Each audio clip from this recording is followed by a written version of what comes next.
नमस्कार। BNB news देख रहे सभी दर्शकों का एक बार फिर से स्वागत है। दोस्तों, आज हम बात करेंगे भारत सरकार द्वारा आम लोगों को दी जा रही कानूनी सहायता की। अक्सर होता क्या है, जब कोई इंसान कानूनी दांव-पेच में फंस जाता है तो वह उसके लिए एक बड़ी मुसीबत बन जाता है। तो इसके लिए आज हमारे साथ मौजूद हैं chief judicial magistrate cum district legal service authority के सेक्रेटरी अमरीश कुमार जी। आइए उनसे जानते हैं भारत सरकार की ओर से जो आम लोगों के लिए क्या क्या सहूलत दी गई है। जी, पहले तो आपका बीएनबी न्यूज़ से स्वागत है। Thank you. तो जैसे आप बात कर रहे हैं लीगल सर्विस अथॉरिटी की, तो इसमें सरकार द्वारा प्रावधान बनाया गया है कि जो भी कोई लोग जिनकी इनकम 3 लाख से नीचे है तो उनको फ्री लीगल एड देनी है हमने। तो उसमें दूसरी ये बात है कि कोई वीमेन हो, उसका कुछ भी स्टेटस हो, चाहे कुछ भी इनकम हो, अंडर ट्रायल प्रिजनर्स हैं, कोई SC ST कैटेगरी से बिलोंग करता है बंदा, तो उनका इनकम स्टेटस नहीं देखना है हमने, उसमें हमने देना ही है लीगल एड अगर हमारे पास अप्लाई करता है तो उसमें ये रहता है कि हम उन्हें लीगल एडवाइस भी देते हैं अगर कुछ ज़रूरत है तो, और फ्री लीगल एड देते हैं, लीगल एड काउंसिल देते हैं जो उनके केसेस को परस्यू करते हैं जैसे भी रिक्वायर्ड।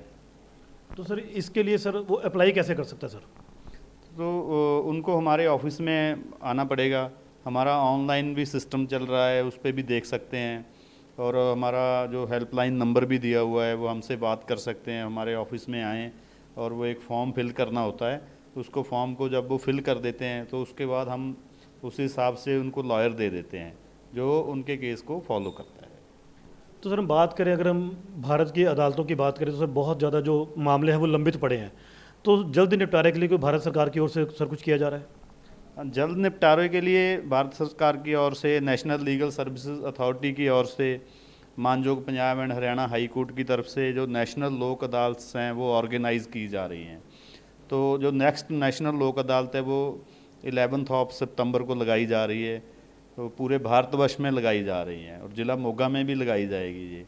तो उसमें ये रहता है कि लोग बैठ के प्यार से बात करके अपना जो मामला है वो ख़त्म कर सकते हैं, उससे नंबर ऑफ़ केसेस भी नीचे आता है, तो उससे जल्दी फैसले भी हो जाते हैं लोगों को बार बार कोर्ट आने की ज़रूरत नहीं पड़ती है, और उससे उनके टाइम की बचत होती है, मनी की बचत होती है, और उसमें एक ये फ़ायदा रहता है कि उसमें जो कोर्ट फीस लगाई है वो सारी वापस हो जाती है।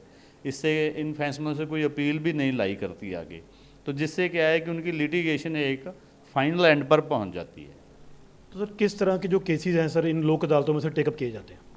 इन लोक अदालतों में नॉन कंपाउंडेबल ऑफेंसेस छोड़ के हर एक तरह के बाकी मामले टेकअप किए जा सकते हैं। जैसे मैं एग्जांपल दूं आपको तो मैट्रिमोनियल केसेस हो गए जो कि आजकल बहुत राइज पे हैं, तो वो सारे के सारे इसमें आ सकते हैं। 138 के चेक बाउंस के केसेस हो गए, रिकवरी केसेस हो गए, बैंक रिकवरी केसेस हो गए, कोई भी सिविल मैटर है, और उसके अलावा जो छोटे छोटे ऑफेंसेस हैं जो कंपाउंड किए जा सकते हैं, ऐसे सारे जो मामले हैं वो नेशनल लोक अदालत में आ सकते हैं।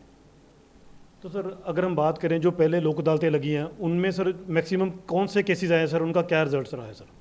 उनमें इसी कैटेगरी के केसेस आए हैं जो मैंने अभी आपको बताए हैं, और रिजल्ट्स बड़े अच्छे रहे हैं। Almost 50 to 60% cases are settled, तो वो 50 से 60% केसेस सेटल हो जाते हैं, लोग बड़े खुशी खुशी जाते हैं। और हमारे पास कई सक्सेस स्टोरी भी हैं ऐसी जिनमें ये लगता था कि कभी कंप्रोमाइज़ हो ही नहीं सकता, लेकिन वो हमारे जो बेंचेस बनते हैं, हमारे मेंबर्स की एफर्ट थे, प्रिजाइडिंग ऑफिसर की एफर्ट से, वो ऐसे केसों में भी फैसले हुए हैं।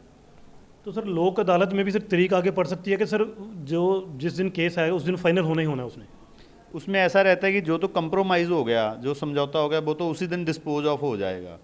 अगर कंप्रोमाइज़ नहीं होता तब उसमें नेक्स्ट तो वो रूटीन कोर्ट की केस की डेट पड़ जाती है।